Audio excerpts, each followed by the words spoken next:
For those of you that have been here before, I usually bring a topic for 10 minutes or so, and then if people have comments or question topics that I bring, that's fine. Otherwise, we can go in whatever direction you'd like. This is a general addiction Q&A time. What I want to do tonight, though, I did bring a topic, and we've kind of hit on this particular topic a number of different times in marginal kind of ways. And I wanted to kind of just have that a focus and just to kind of summarize my thoughts on it. And that's the importance of social connection when it comes to addiction. Almost every week, I think we touch on that somehow, but I really wanted to kind of make that a prime target tonight. And I want to give a little background on it, on some of the experiments, the research about social connection and addiction. I want to talk about the correlation we're seeing between the rise of online living, rather, people being online and addiction. And finally, just some general principles as a therapist to kind of help you move past sort of isolation into more social connection. So for the first part of that, some of the studies, as far back as 30, even longer years ago, there have been really interesting studies looking at the inherent power of drugs to addict someone. The hallmark of that was a study sponsored by the Partnership for Drug-Free America some years ago that was called, well, it wasn't actually Rat Park, but it was with rats. And the researchers basically stuck lone rats in cages with water that was plain water or water that was laced with heroin and cocaine. And predictably, the rats almost went exclusively toward the drug-laced water until they died. They drank and drank. They didn't drink clean water. They didn't eat. They didn't have sex. They just died. And so the takeaway from that was that these drugs are inherently addictive, and anyone who takes them will become addicted. And that was kind of the prevailing theory for a long time. And then in the 1970s, a Canadian psychologist, Bruce Alexander, recreated the experiment. He called it Rat Park. And instead of putting rats in isolation, he actually put rats in cages that had lots of cheese and toys, and they had the company of several other rats. In other words, they had a nice little kind of rat life there in Rat Park.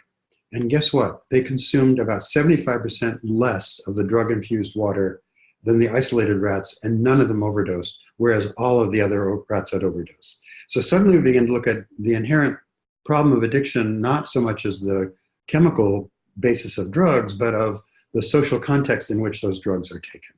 And so that's a huge step forward in terms of our understanding of what is addiction, how can we deal with it, and how can we help. And then I want to also mention that he went on later to look at rats who had been isolated for, I think, almost 2 months with using cocaine and heroin water, put them into he reintegrated them into a social context, and their usage dropped off like by 75%, and none of them overdosed. So there's this thing, this kind of X factor of the social connection that is so important in helping us take care of addiction. Which jumped to more present time. There's an amazing podcast by Johan Hari called Everything You Know About Addiction is Wrong, which he makes the case that really the opposite of addiction is social connection. And underlines another story, and that was the Vietnam War, where a lot of Americans went to Vietnam, as everyone knows, and there was a lot of heroin available in Vietnam. An estimated, I think 20%, 75% or so had used heroin while they were there. 20% were considered addictive. Yet when they got home, 95% of those individuals stopped using the drug without treatment, without any kind of catastrophic thing. It just kind of fell away as they came back into their lives. So there's some really interesting statements about the impact of social connection. Then if we look at the last 15 years or so, where almost everybody's gone online, we've seen that addiction rates have soared. Heroin overdoses are 6 times higher. I have it written down here. Prescription opiates are 4 times higher. There's a 42% increase in cocaine overdoses. Benzodiazepine deaths are 5% higher. And all the while that's been happening, we see that technology users have gone from an average of 46% people online to 84%. It's doubled, basically.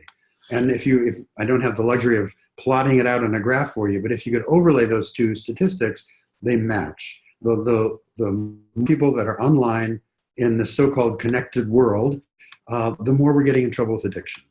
And so I think the lesson here is that there's a tremendous amount of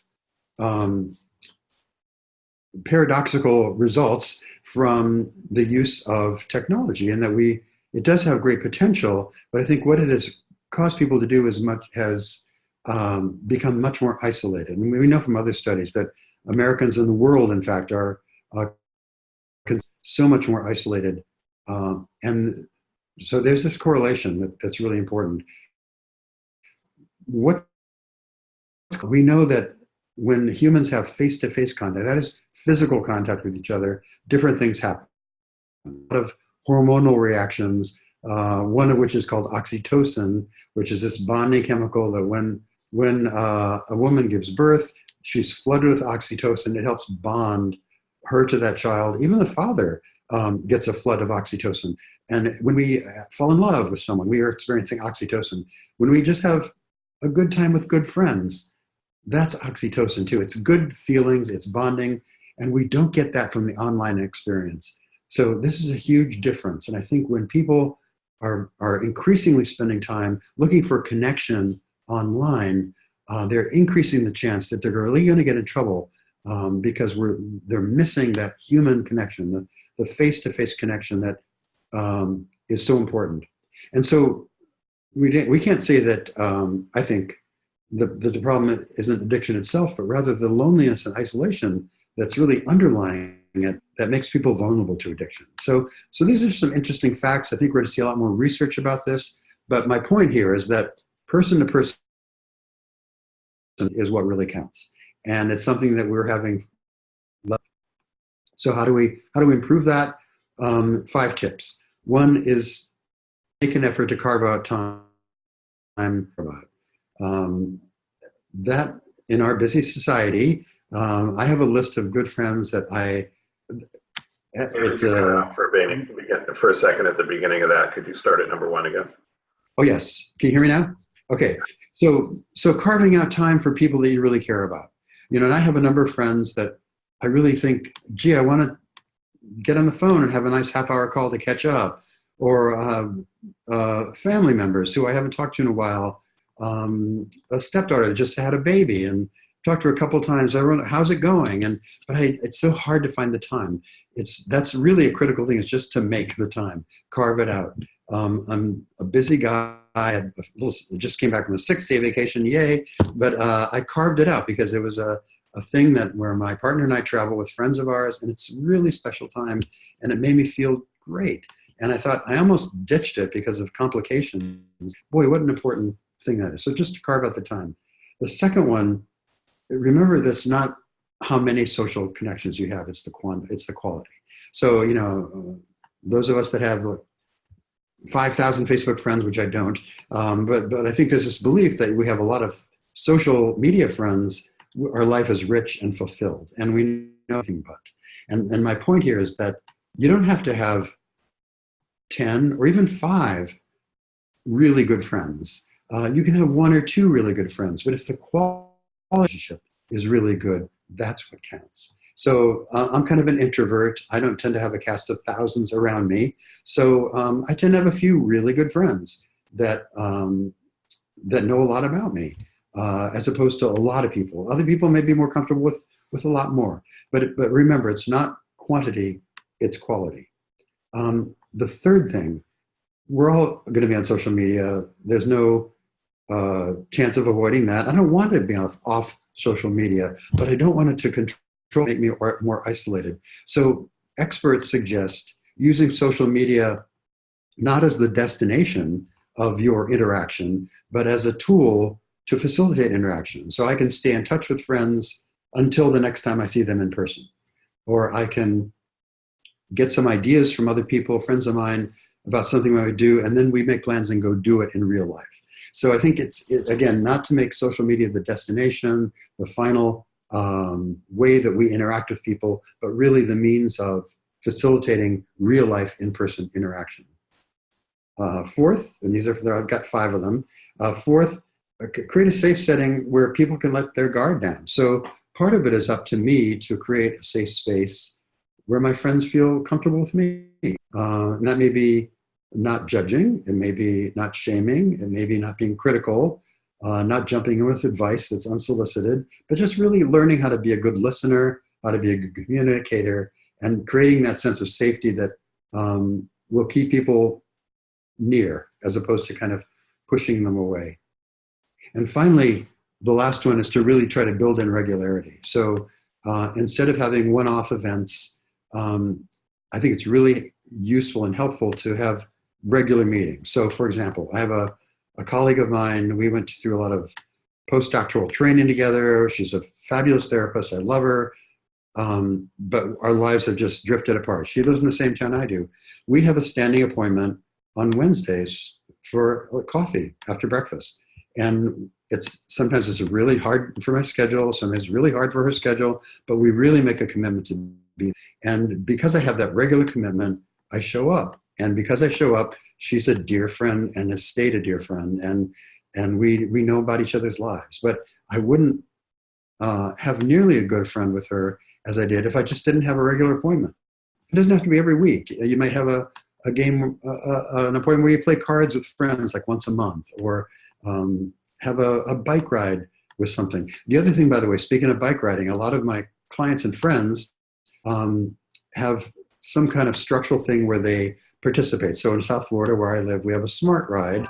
They're all over the country, but the Smart Ride is a fundraising thing for HIV services. And in our case, we ride from Miami to like 200 miles, 2 days on bikes. It's a really fun trip, but people prepare for that for 4 and 5 months, and they have teams, and they have outings, and they have fundraisers, and it's this whole like team spirit kind of thing that builds in some social interaction. So it's not hard. We're also busy. I think it's hard to think we can find the time, but boy, is the payoff worth it.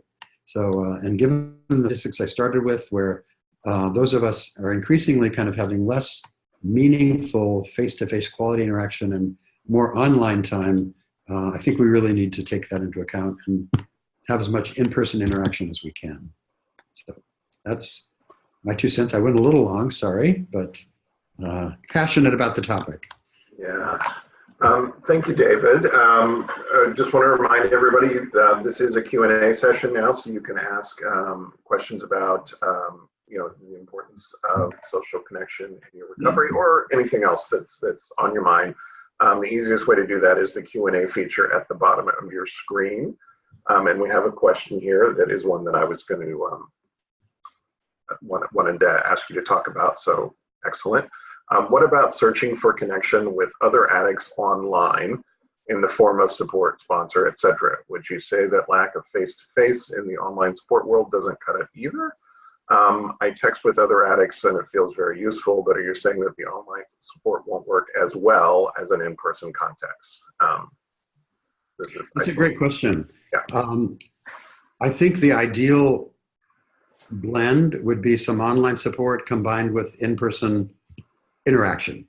I live and work in the South. We have a lot of rural areas where people don't have easy access to an S meeting, one of the sex meetings, or Crystal Meth Anonymous. These are kind of harder to find than even AA or NA. And so those online support groups are incredibly valuable just to keep people connected. But I think, like I mentioned, if we use social media not as the destination, but as a tool to facilitate contact, I think social media in terms of support groups and those kind of things are incredibly valuable, but I wouldn't have a diet exclusively of those if you can. I would really try to augment those with in-person, face-to-face meetings. And I just do think there's more value. When we're on screen, it's amazing. I mean, the quality is good. We can hear each other, we can see each other, but there's all kinds of other social cues and interaction, and this ability to create oxytocin and feel a connection that's different in real person than it is online.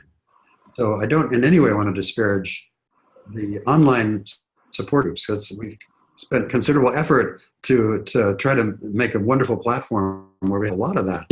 And I think we've been very effective at that. But I encourage people also to not rely on that exclusively for their recovery. but to really get out there and make those face-to-face connections, for sure. I would add from a personal standpoint, for me, the value of an online interaction, on a personal level, it is often affected by whether I know that person in the real world, and if so, how well. If it's somebody that I adore and I talk to all the time and we happen to FaceTime on the phone, it's like we're sitting there having coffee together. If it's somebody I don't know very well, it's different. If it's a big group of people, and I sometimes I sit in on the drop-in groups, and I really do feel a connection in those groups. And I think the guys who are there every week get a connection, but they're also coming online and being very, very real and sharing really, really deep things and supporting each other, which is different than Facebook, So yeah, and the other thing I would add is I think I just got an email this morning that I responded to through one of our social media sites. It was someone in India who's a betrayed partner and was looking for support and it was a female in a country that's not always so nice to females, and she wasn't able to get any support, and she wanted some advice on online stuff. So I told her about our groups for betrayed partners, and she was very grateful. So sometimes it's the only thing out there, but I totally agree with David. There's something about a face-to-face that, he mentioned oxytocin earlier. When new mothers truly bond with the baby is when they're breastfeeding and making eye-to-eye contact. The oxytocin goes crazy, and they bond in a way that, you can't breastfeed online, through the internet, I guess. I don't know. Whatever, that was way off topic for me. Another question here. This is a betrayed spouse, almost a month into separation from a sex addicted husband. She told her husband what she needed to continue working on the relationship, intensive treatment program, real disclosure, and time under the belt in recovery. He has been refusing to take responsibility for his high-risk behavior and blaming her for not wanting to work on it and wanting a divorce. He's pushing for a quick divorce. She doesn't think he has even started his own recovery, has no proof, and his behavior since they have separated has been the opposite of what Dr. Rob talks about in terms of what needs to happen in the book, Out of the Doghouse. Today, she sent her husband a message saying she's not making any life-changing decisions until they sit down with the CSAT therapist to discuss the move to make for a permanent separation. Is that unrealistic to ask for when she can't trust her husband's decision-making ability at this point? Well, it's a complicated situation, and sorry to hear that. Unfortunately, it's not unusual either, and that one of the things I think it's really important to do is not to jump into any quick decisions early in recovery when everything's in motion very quickly. I'm talking in terms of divorce kind of activities. I think it's really critical to get expert help, like a CSAT, a certified sex addiction therapist, someone who is qualified to understand the issues and give guidance in these situations. I think it sounds like he's got a lot of work to do in terms of where he's at right now to where he needs to be. And it's going to be a very difficult and frustrating process for you, I think. But it's important, I would add also, to make sure that you're getting your own support in this, that clearly he needs work to do. He has things he needs to take on. And I would encourage you in the meantime to get support and guidance for yourself. We've talked before about the partners meetings, some of the S partners meetings that are helpful to, with people that have been through similar situations, people that are helpful to provide guidance and support for you while you're going through this in this kind of whirlwind of stuff. But I would just take it slow. I don't think it's wrong to really insist that some professional guidance moves in here before big decisions are made that's going to affect your marriage, and to hold them accountable to that extent that you can, but to really keep your boundaries clear. And As we know in addiction, the only person we really have any control over is us. But you can set some boundaries, and those are often very effective in terms of helping the partner get the help he needs. So I'm sorry you're going through that. It's a really tough spot, but I would really make sure that you're getting the support you need. So you're not doing this alone, trying to figure it out, or make really life-changing decisions in the crisis mode, because that's not going to be, and those are not the results or the decisions you would make 3 months from now or 6 months from now once things have changed. So yeah, I would encourage just to stay vigilant and take care of yourself in this. Yeah, and I love that you're, not wanting to make huge decisions in the heat of the moment. I think that's a very mature approach, and clearly you are getting help for yourself, which is great. A lot of times betrayed partners, think, why do I have to get help? I'm not the addict. And my response is always, you don't have an obligation to get help. You have a right to get help. You deserve support. You've been traumatized. You deserve to get support, and you have a right to it. It's not an obligation. So sometimes just reframing it that way can help if somebody's going through that. Yeah. In my addiction, I've used social media and used it as a tool to act out sexually. Does this mean that I should never have a social media account? This is a really interesting question. We know that computers, social media are extremely addictive, and anything on a screen is somewhat hypnotic and dissociative. So it kind of puts us into this trance mode that is very comfortable similarity to being high or being using drugs or sexually. It's all kind of the same thing. The brain sees it all as the same dynamic. And so with a lot of the guys I treat for chemsex, which is fused or paired drug and sexual behavior, a big part of that are the apps, the hookup apps, and frankly, among heterosexuals as well.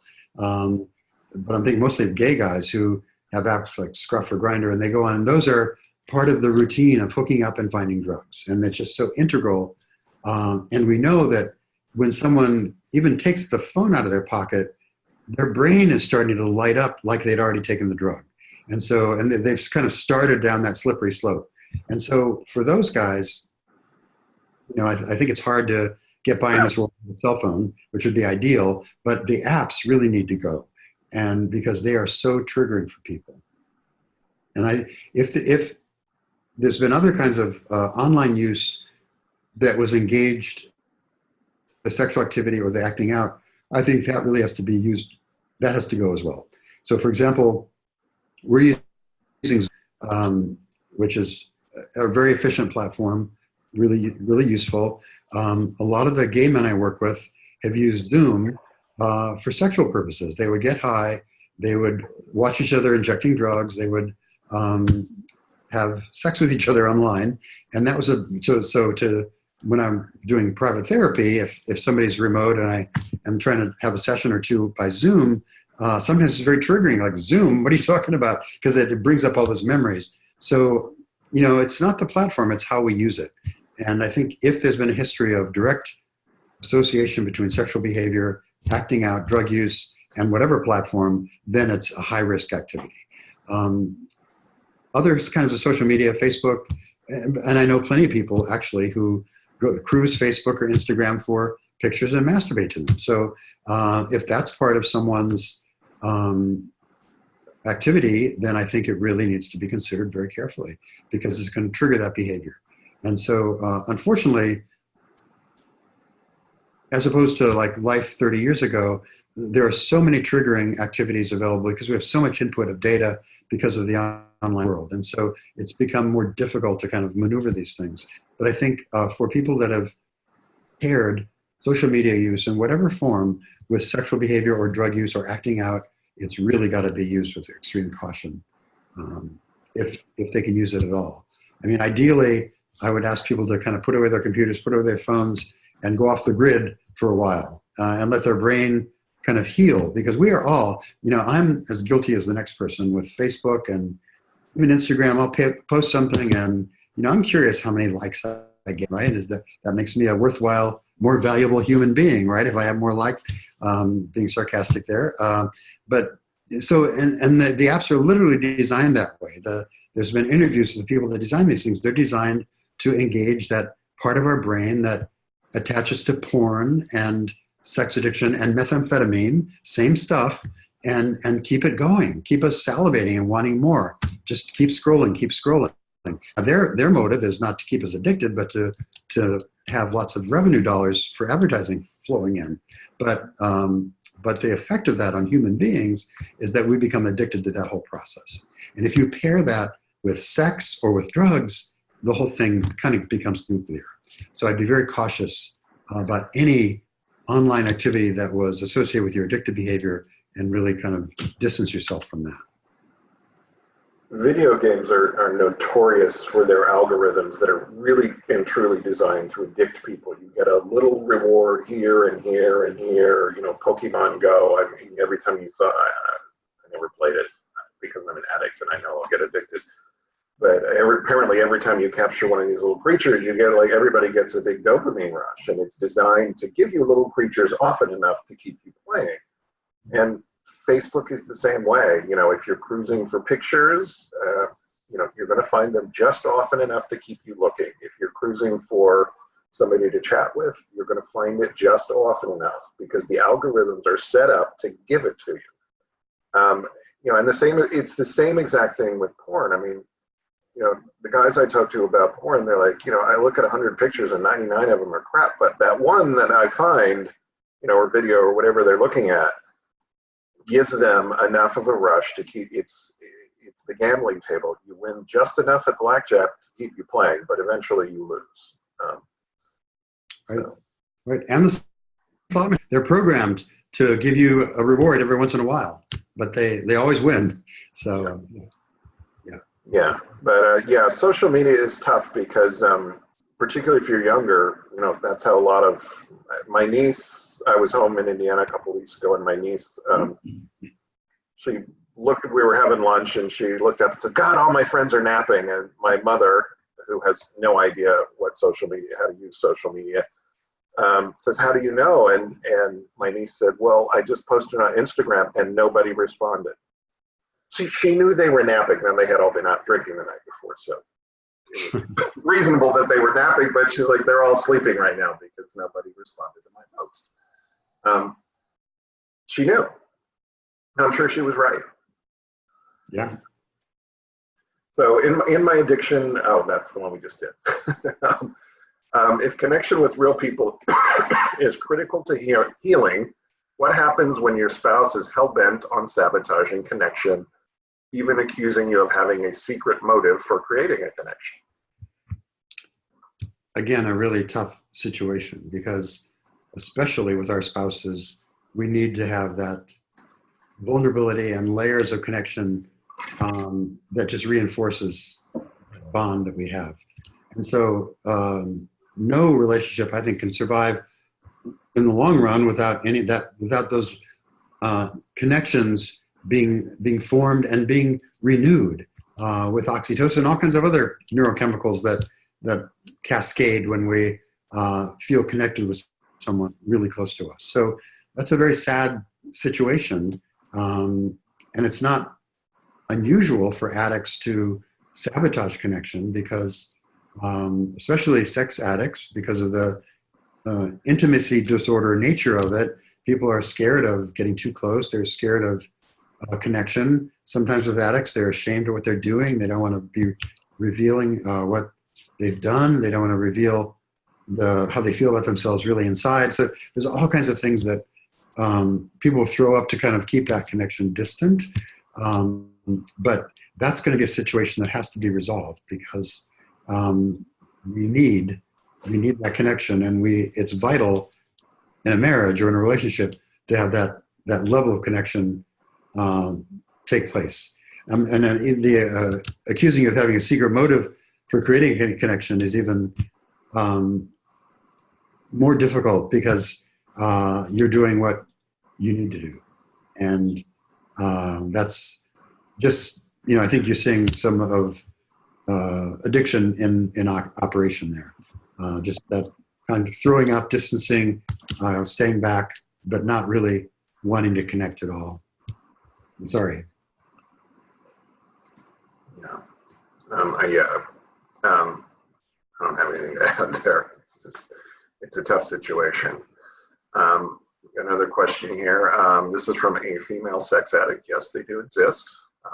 Yay. Thank you for being here. She's been on a telemeeting for almost a year and started attending face-to-face meetings about 3 to 4 months ago. She feels very comfortable in the meetings, although she's almost always been the only female. She's told that her presence has been very good for other members. I would agree with that right away. Helps, and for the very reason she states, to understand the female perspective, to give the guys a chance to practice what they're learning, etc. The issue is that socially, she's almost completely isolated. She'd like to do more with the groups, which would possibly include females from outside groups. But she's not sure if she should or how to bring it up to her husband to do that, although he does not do anything with her, she says, and hasn't for several years, even before her sex addiction developed. She's separated from past friends and family because of her acting out. Any suggestions? I think in whatever form you can do, I would really encourage you to build social connections. And it may be in recovery groups. It may be in other kinds of activities. We tend to focus, because I'm a therapist, I think about support groups and different kinds of therapy groups and that kind of thing. And those are really beneficial for people. But there's other venues to get together. There's sporting groups, there's mutual interest groups of hobbies, or political groups, or some other venue. But I think it's really important for you to kind of establish yourself as a person in those social networks and really start to build. Because and I'm really glad, by the way, that you're part of the online communities, because I do think it's good for you, and I know it's good for the other participants by your presence there. So that's an amazing gift to them. It's going to be building real world connection, however that looks. And I would say you have to do what you need to do. And your husband may object or may have feelings about it, but I would talk it over with your sponsor and your people, and make a plan where you can start to get some real life connection with people. And as I say, if it's recovery, that's great. It doesn't have to be recovery though. It could be a bowling team or an art class or anything. Classes, by the way, are a really good way to connect with people. Take a class in something, but really try to get out and do that, because that's if your whole recovery life is kind of virtual. It's going to lack some depth that's going to be protective for you later on, and resilient. So I think it's really important to kind of build that balance as best you can. I know that's easier said than done sometimes, but I would be out there. I don't know if, so your husband doesn't sound like he wants to do much anyway. I would just get clear on your needs. Sounds like you are, and try to really make it happen. And it doesn't have to be anything earth-shaking, but I think just some of the features I mentioned in the intro, with something consistent where you meet, it could be once a month, once a week. I wouldn't do any less frequent than once a month, with regular people. By that I mean people with the same faces you're going to see over time and develop a relationship with. People who are going to miss you if you don't show up. People who are going to feel some kinship with you just because you have showed up, and go from there. But do make an effort, because it's going to really be beneficial for you in the long run. Yeah. First of all, thank you for going to the meetings, because the men need to know that women have feelings and thoughts. The straight guys in the meetings they've been objectifying women for so long. It's kind of amazing for a woman to come in and have the same thoughts and feelings that they're having. But I do think it's very important for you to have some female friends. And David nailed it. It doesn't have to be through the rooms. You know, if you're comfortable socializing with the guys, great.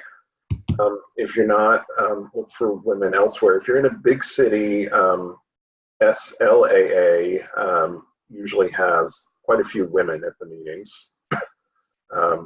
And there are even, I think, some all women meetings. That's if you're in a big city. If you're in a smaller city, you know, you get what you get. But you could look for an AA meeting that's a women's meeting. You would almost certainly be very welcome there. And you could meet some women in recovery who at least speak the same language, even if their addiction is a different addiction. So I would look into that to make some female friends in recovery if you think that's important, and I do. So we've got another question here. This is a follow-up from earlier, the question about the betrayed spouse in the difficult separation situation. She does have a lot of supports. As Tammy, who works for us, has been really helpful. There's a therapist, lots of books, meetings, working on herself. The main focus has been recovery and cleaning up her life. Thank you for your webinars. They're really, okay, no question. But you're welcome. Thank you. Yeah. And that's, you know, all the things, just all the things you mentioned are just so important. Just a list, I think. People, whether it's experts or just friends, therapists, books, self-work, webinars. It really takes many avenues. There's no one correct way to do this, except to keep coming back and just to not act out. We really need to. That's a little loose. There are some correct, strong suggestions on how we do this, but you're doing all those things. I think a broad approach to learning new facts, to applying them, to working on ourselves, to getting guidance, and all of it's important. So congratulations on that. This is another follow-up question. This is from the female sex addict. She wants to know if she could freely share about her addiction with the women in AA and not feel judged. I think it depends on the meeting. I agree with Scott. For the most part, I think you'd be very welcome. Women's meetings tend to be, I think there's a culture that women understand that there aren't many places where they can talk freely with each other. And so they tend to be less, I think, exclusionary, if you will. I think like again, I'm in the South here still, you might have an AA meeting where they don't even want you to talk about drugs, strictly alcohol. So there are some meetings that are very rigid and don't really want to talk about broader topics. But I think in more urban areas, you're going to have much better luck finding those meetings. I think I would just try some. You're going to find quickly whether you're comfortable or not. And I think, again, with women's meetings, I think you would be very welcome to share your experience for the most part. I would check out the meetings first. But yeah, definitely. Yeah, go a couple of times and just get a feel for it. You know, I live in California. We talk about everything. So, you know, you would be fine at a California meeting, but the rest of the country is not California. Yeah. So I go to Coed SLA meetings. Recently, people started hosting game nights, and it's also Coed. My sponsor thinks that Coed interaction outside of meeting is really kind of dangerous. What are your thoughts? Interesting question. I think it kind of depends on the people. I think initially, if you're new, I think, you know, at Seeking Integrity, we are gender-based, right? We have men in our program. They soon will have a women's program as well. But it's important, I think, in this kind of work, especially early on, to really stick with one's gender. And, you know, it could be gay or straight, but it's all men because there's a lot of commonality, common issues, and the same for women. And I think, especially early on, it's easy to go down that slippery slope of objectifying or flirtation or um, uh, getting close to offending sometimes. I can think of an example. So I think you got to be careful. Eventually, I think we do have to learn how to all live in the same world. And, um, and again, it depends on the people. If it's some mature people with some recovery who are kind of organizing this thing and guiding it and setting some boundaries and good, healthy boundaries and interaction, I think it'd be really healing and beneficial. Um, I certainly think game nights are a fabulous way to do it. I think that that has really enhanced my fellowship, my recovery over the years, just by seeing the same people. And in my case, I must admit it was mostly men, out of the rooms, doing other stuff, doing fun stuff. And it really just kind of made my life more three-dimensional. And I think there's a great gift in that.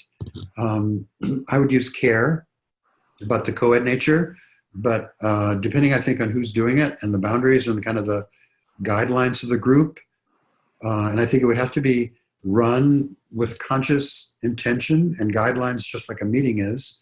In fact, the groups I've been to like that, we often started with the Serenity Prayer, which is interesting. It wasn't a meeting, but it sort of set this. It made it kind of a sacred space. Although it was fun, it was recreation.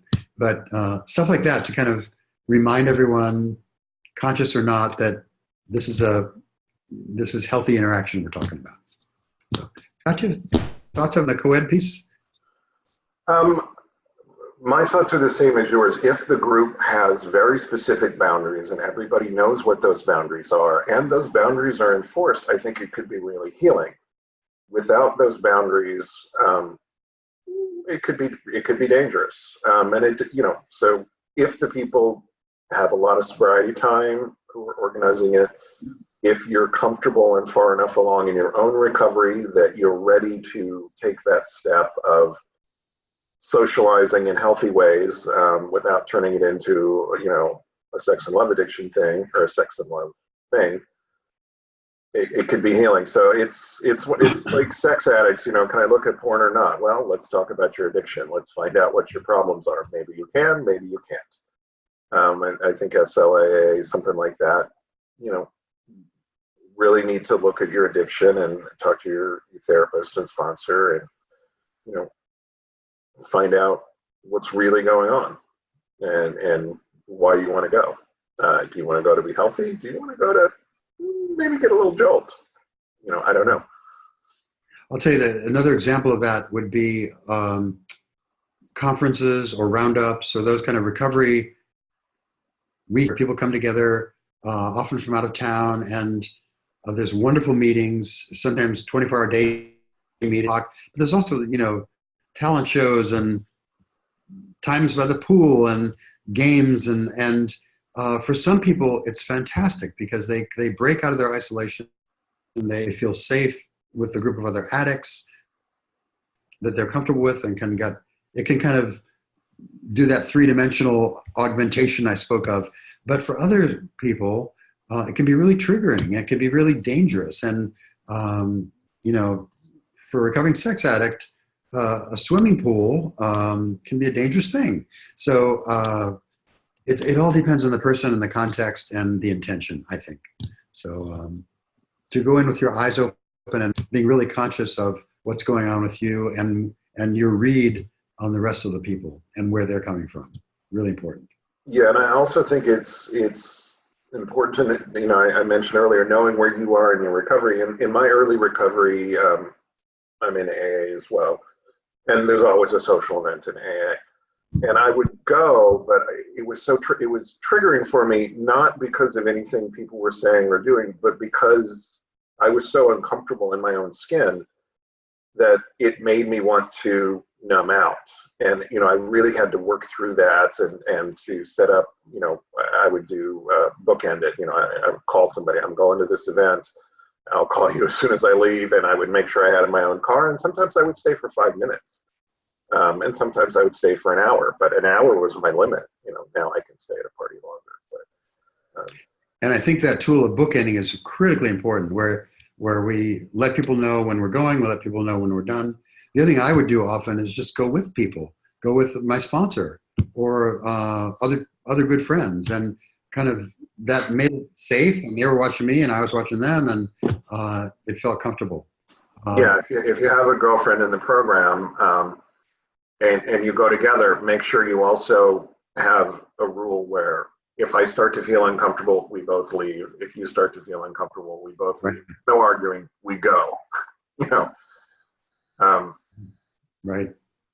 yeah. Yeah. No shame, no judgment. It's just that's the agreement. Yeah, Yeah. for sure.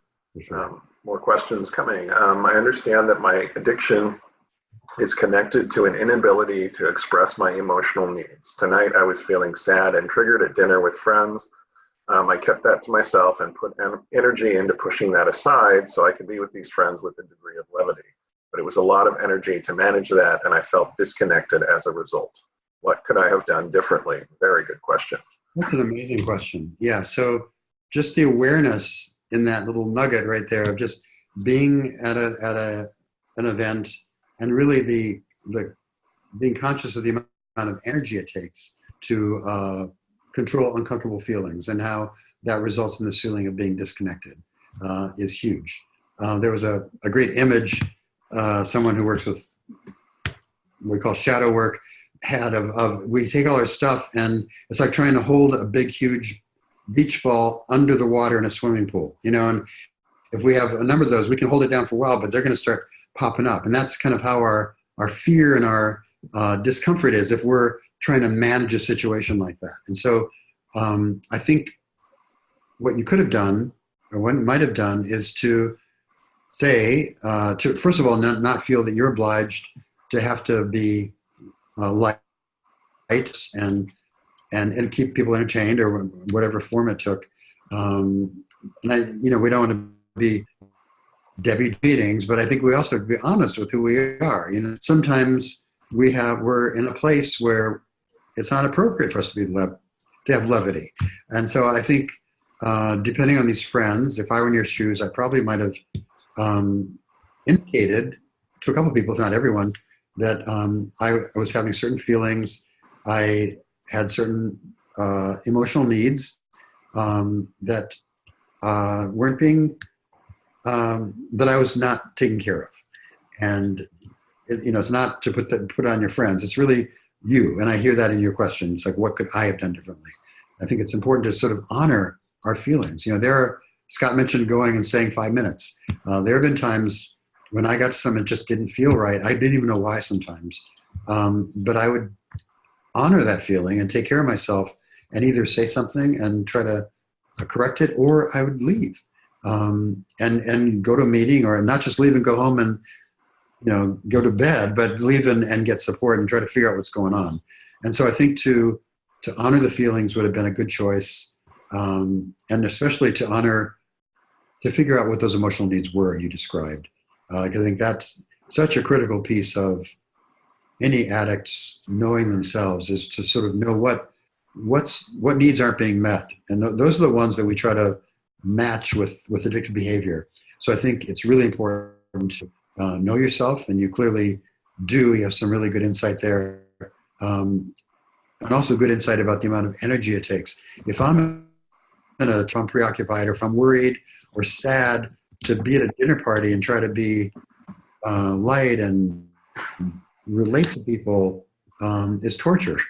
And I think you could take care of yourself. That's, I guess, the big thing. Honor yourself. Do what you need to do for you. Not worry about other people. I don't know if you have stuff to add. No, I think you nailed it. And the degree of awareness that you have is great.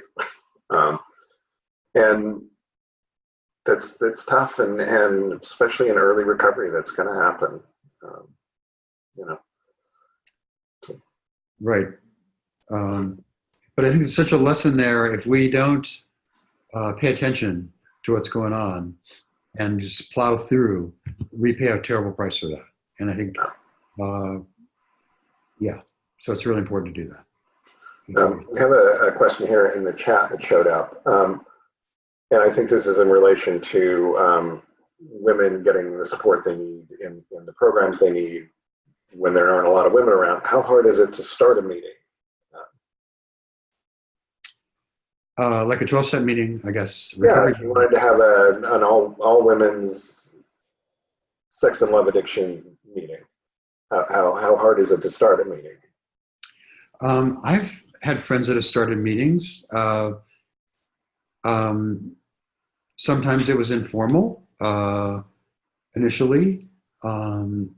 Sometimes if they used a venue that, like a clubhouse or something, it became more formal, and eventually those meetings got listed in the book of meetings in the schedule.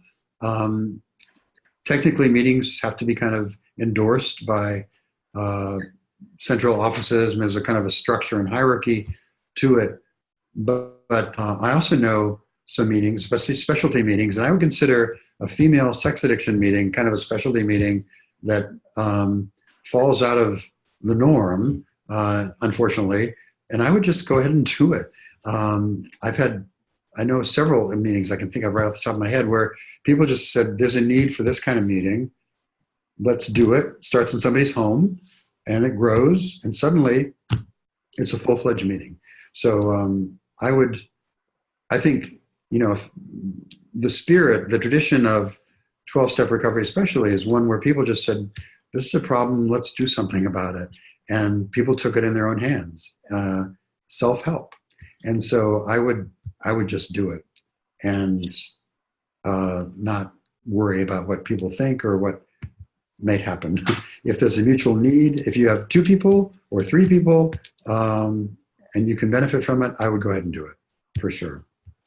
Yeah, and if you're going to start a meeting, I suggest going onto the website of whatever group you want to start. Let's say you want to start an SLA meeting. Go onto their website, contact them, say, hey, I want to start a meeting. Can you send me materials? And they'll mail you stuff. They'll mail you a book. They'll mail you a format. They'll mail you suggestions on how to run the meeting. And then, maybe you could go to an AA meeting, and at the end of the meeting, when they ask for non-AA related announcements, you could say, hi, my name is so-and-so.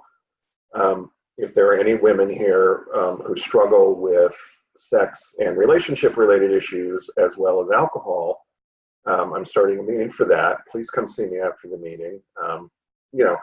And voila, you may have a meeting all of a sudden.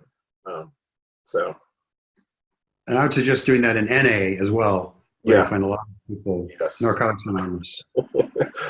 Yeah, any substance program, 90% of the relapses are related to sex and relationships. They just are. So there's a lot of people with unaddressed problems, and you might be able to help somebody, like really, really.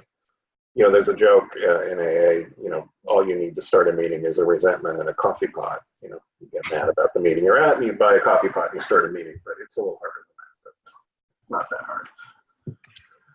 We got one last question here. This is a follow-up again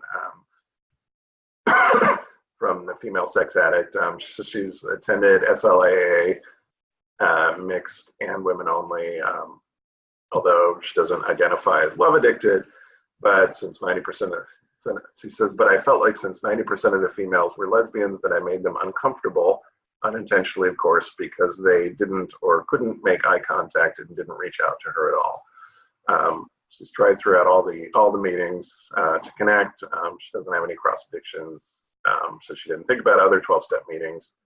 And when she attended some AA meetings in Texas, she was told by the person she was with not to introduce herself as a sex addict, which made her think that it wouldn't be good to do that. And again, as David said earlier, I think some meetings it would be okay, and some meetings not so okay. There's a sexual addiction recovery center here where I live, and the guys sometimes come to AA meetings, and they will often identify themselves as sex addicted, and everybody's like, okay, whatever, you're at a meeting, good for you. But some places are probably a little tighter about that stuff. David, thoughts? Yeah, I really endorse you for going out there, putting yourself out there and trying different meetings and trying to make these connections about that are so important. And I would just keep trying. I think you're going to find meetings that may seem uncomfortable. It sounds maybe kind of weird, but I would say keep going back for a while. A lot of times, in my experience, people warm up if they see you come back even 2 or 3 times. There's a familiarity, especially if there's some meetings, gay or lesbian meetings, where people may feel more ill at ease, people they don't know, to talk about things because of their own history and bad experience. So I think just give it a chance and give it a little more time. But also, you have good insight. Just if the chairman of a meeting says don't do that, that's a clear indicator about where that meeting is coming from. But I would keep trying because these connections are important, really important. Yeah. And we were all just reminded in the chat that there is a Tuesday night women's meeting on this website, 6 o'clock Pacific, 9 o'clock Eastern. It's moderated. It's a drop-in discussion group. and then that is the one night that our sex addict can attend. Bummer. It's changing to Thursday night this week, I believe. Nobody told me, but that's probably more correct. Anyway, we are out of time. David, you want to wrap up? And great questions tonight.